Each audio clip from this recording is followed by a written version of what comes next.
Le Maroc est-il une grande puissance? La question peut sembler prématurée, peut-être même provocatrice, mais c'est précisément celle que pose Abdelmalek Alaoui dans son dernier livre. Une question à laquelle il tente de répondre sans célébration naïve ni procès à charge.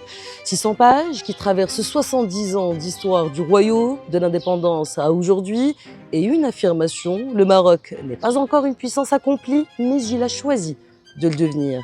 Et ce choix, nous dit Abdelmalek Alaoui, est précisément ce qui fait sa singularité. Son livre s'appelle Maroc, le défi de la puissance, et il vient de paraître aux éditions Le Cherche Midi.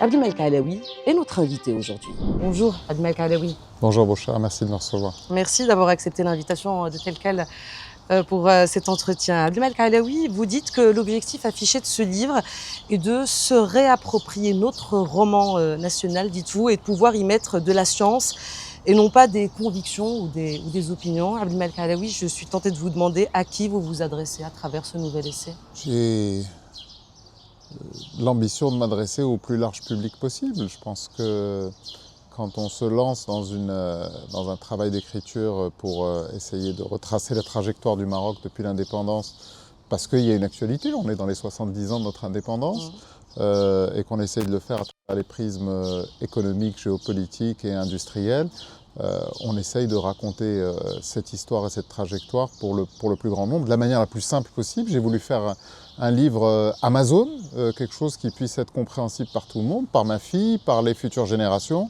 Et puis j'ai voulu aussi raconter des choses que moi je connais de par mon histoire personnelle, mais j'ai voulu aussi raconter aux Marocains qui est Abdallah Ibrahim, pourquoi est-ce que l'alternance démocratique était importante en 1998, quels sont les moments de tension, pourquoi il y a eu l'ajustement structurel, et raconter toutes ces histoires d'un point de vue qui soit un point de vue d'un Marocain qui veut raconter son pays. Vous avez raconté, Abdelmalek Alaoui, que durant votre parcours, vous avez pu, eh bien, par moments, déceler parfois une forme de condescendance dans certains discours à l'endroit du Maroc.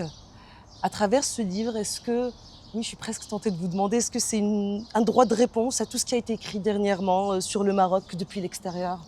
Bien sûr, mais il faut qu'on s'approprie notre propre histoire et puis qu'on batte en brèche toutes les fausses bonnes idées et les idées reçues qu'il y a sur le Maroc. Faites l'exercice.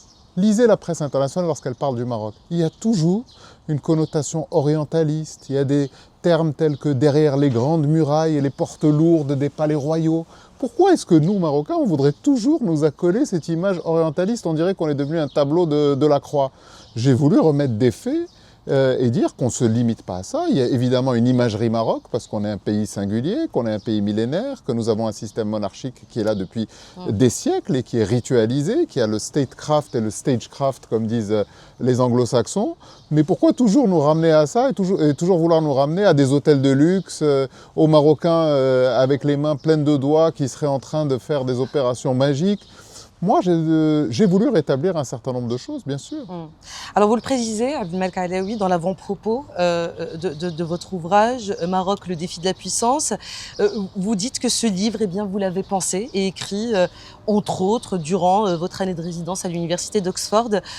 Vous dites, Abdelmalek, que cette distance vous a permis, eh bien, de relire l'histoire contemporaine du Maroc avec un regard neuf. Est-ce qu'on raconte mieux son pays quand on le regarde de l'extérieur? D'abord, c'est une résidence en alternance. Donc j'étais à Oxford pendant quelques semaines, puis je revenais au Maroc. On regarde son pays avec un regard neuf lorsqu'on a des mentors qui sont débarrassés du prisme postcolonial. Et à Oxford, on a des professeurs qui sont par essence, pour la grande majorité, anglo-saxons. Leur méthodologie, leur regard sur le Maroc était particulièrement intéressant parce qu'eux n'ont pas ce lien, ce cordon ombilical avec le Maroc. Comme vous le savez, les Anglais comme les Américains étaient beaucoup plus intéressés par le Moyen-Orient.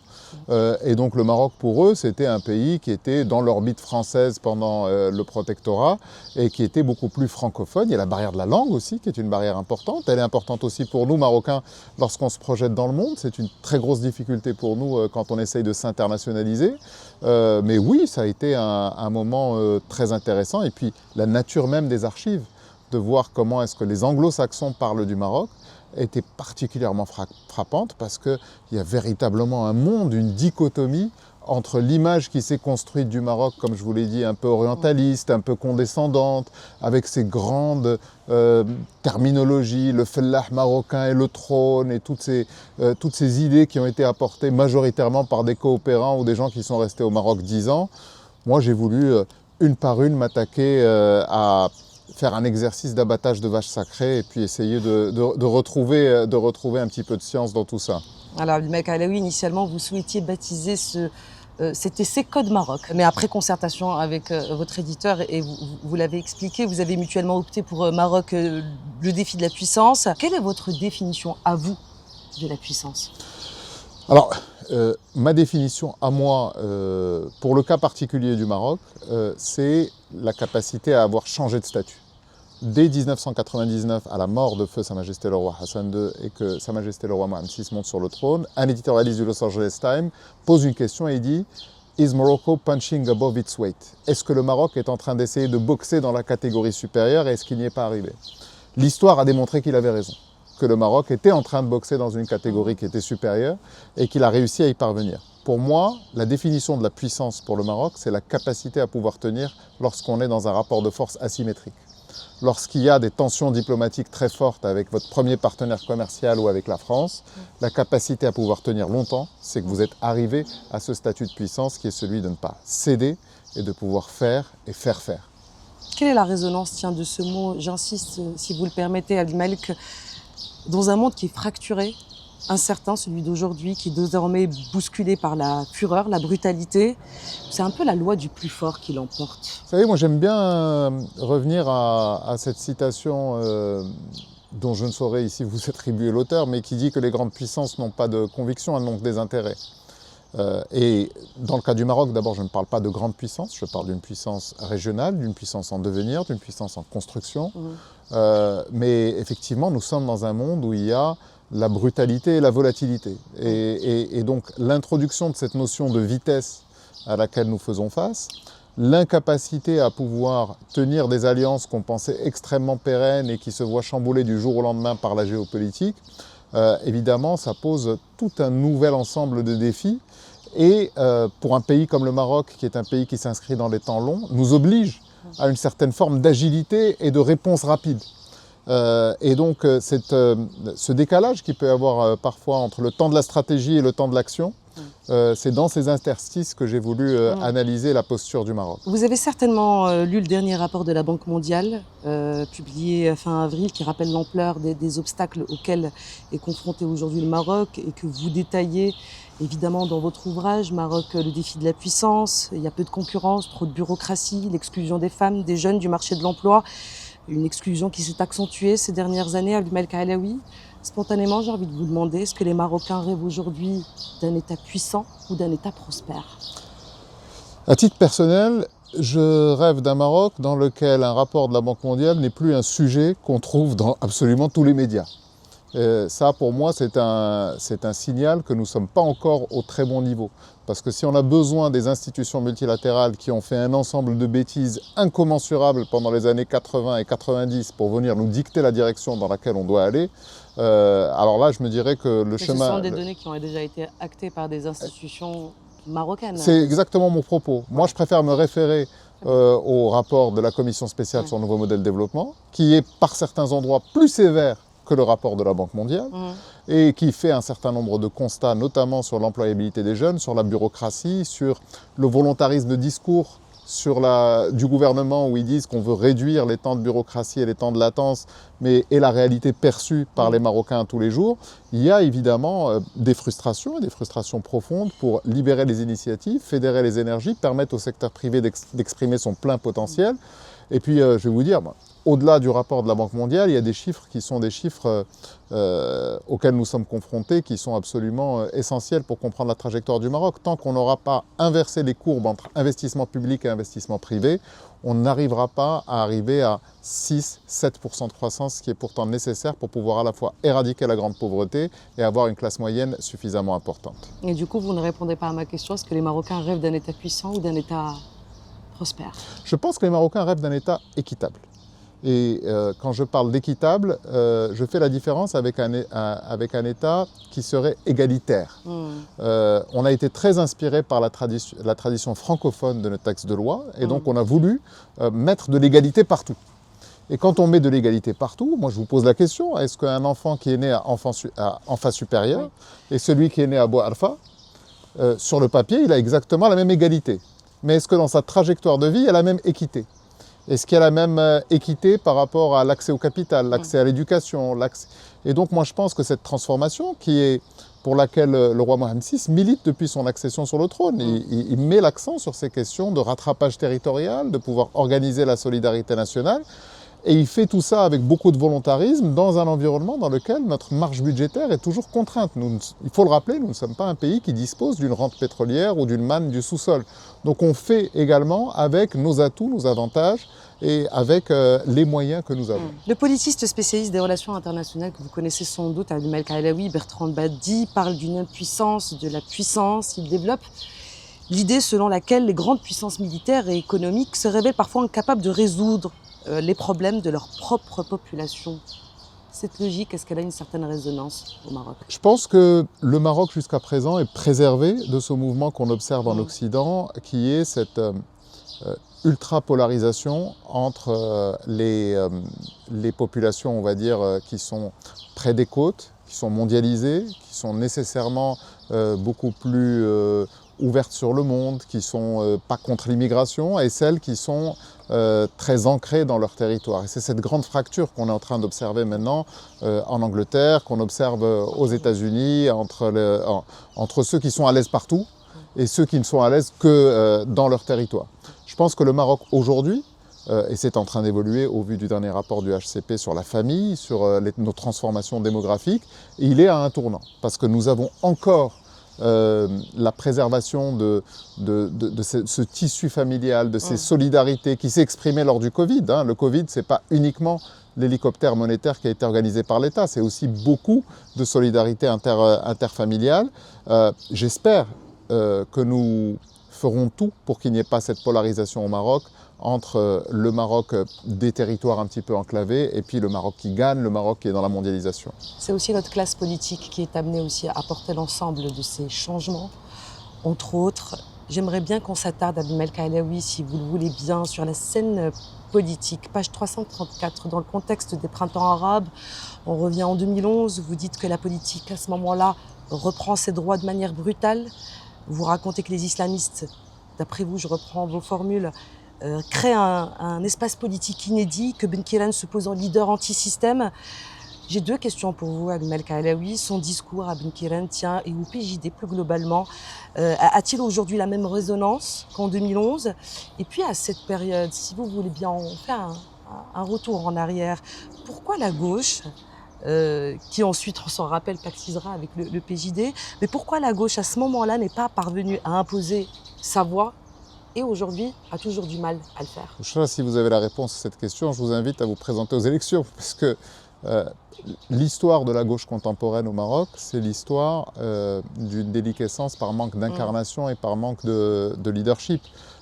Mais également une gauche qui a été très usée par l'exercice du pouvoir. Il faut rappeler que la gauche, depuis l'alternance de 1998, est restée au pouvoir, elle a été aux manettes, elle a été confrontée à la difficulté de l'exercice quotidien entre des injonctions paradoxales de devoir organiser plus de solidarité, donner plus de subsides et en même temps pouvoir maintenir le chemin.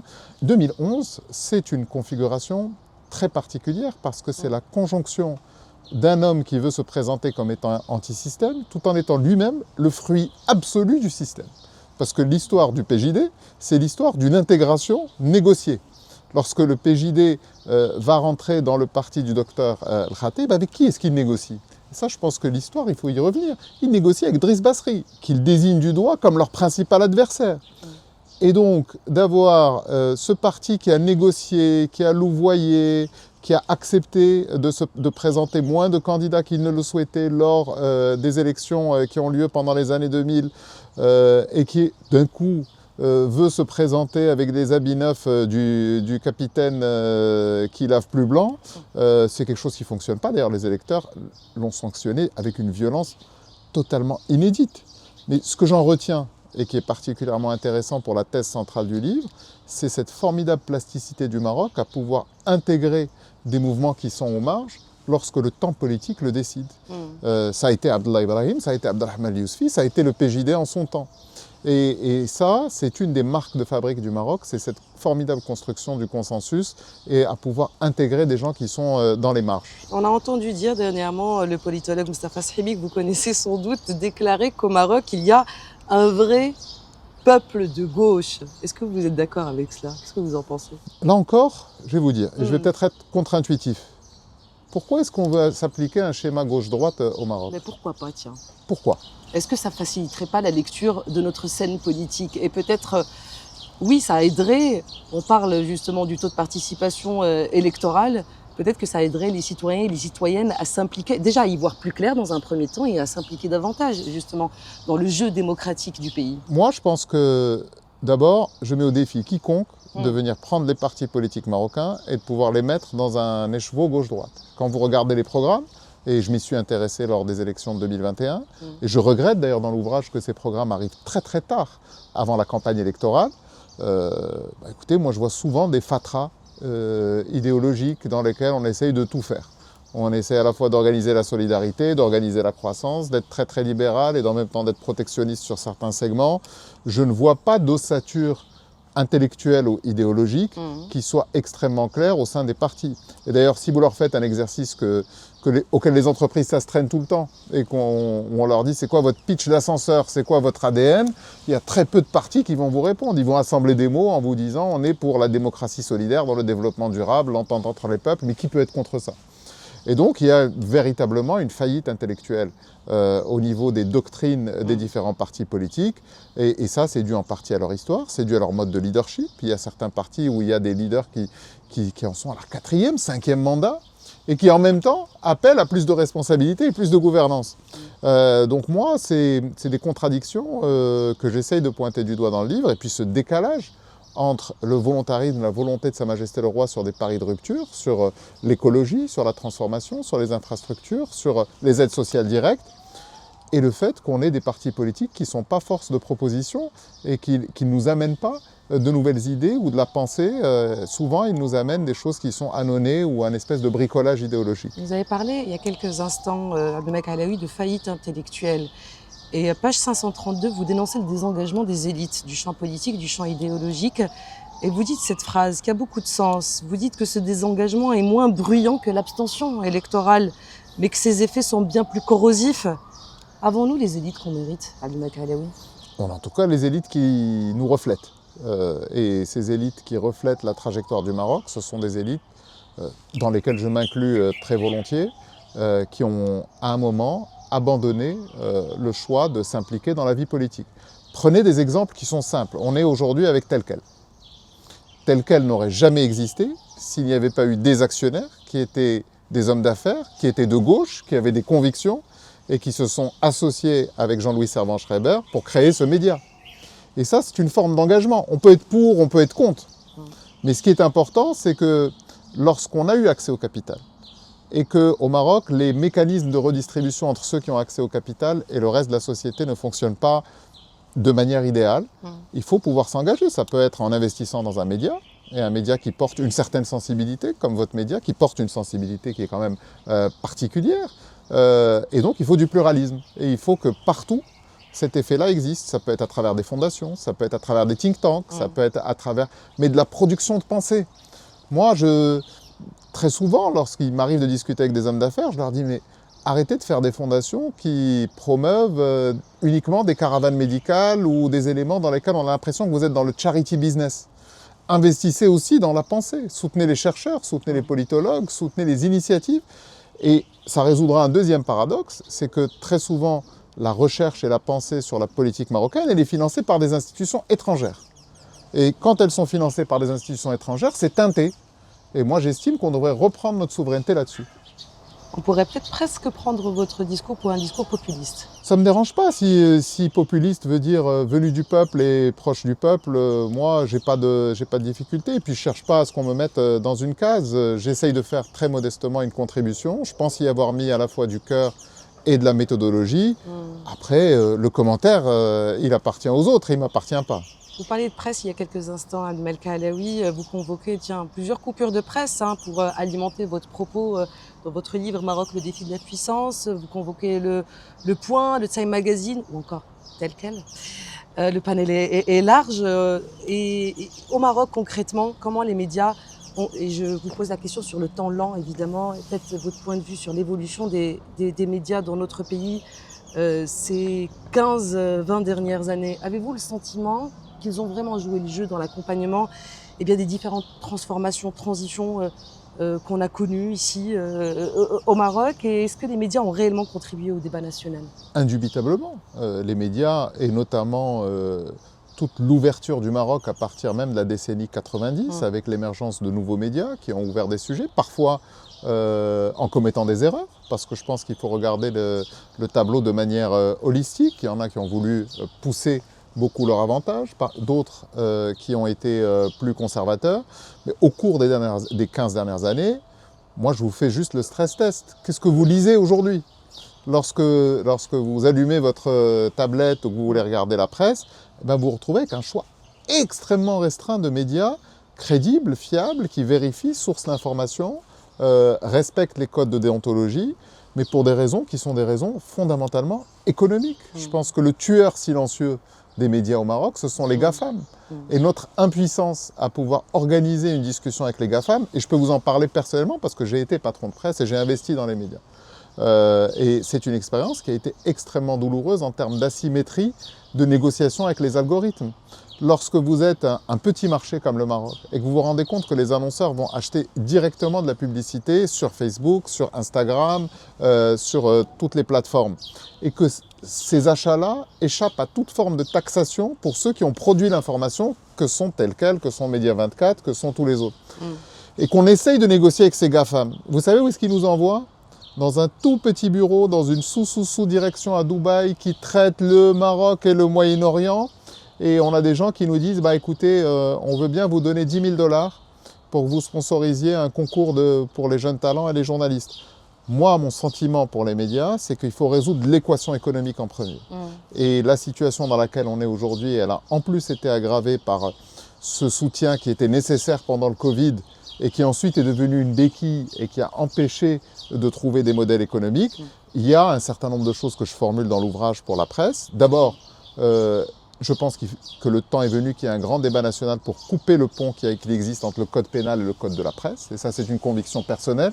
Il y a l'exemple de Singapour qui est particulièrement intéressant parce que Lee Kuan Yew a réussi à avoir une presse plurielle et une presse responsable, mais sans aller jusqu'à un certain nombre de dérives. Et puis l'équation économique, il y a des solutions qui sont simples. La défiscalisation de l'achat d'un abonnement lorsque l'on est un média sérieux et à ce moment-là de permettre aux citoyens de pouvoir acheter leur abonnement numérique. Il y a également la possibilité de création d'un fonds de dotation et de transition avec une taxe sur les GAFAM qui pourrait être collectée. Nous savons collecter des taxes au Maroc. Collectons des taxes et notamment je pense aux douanes et je pense à la DGI. Elles savent collecter des taxes.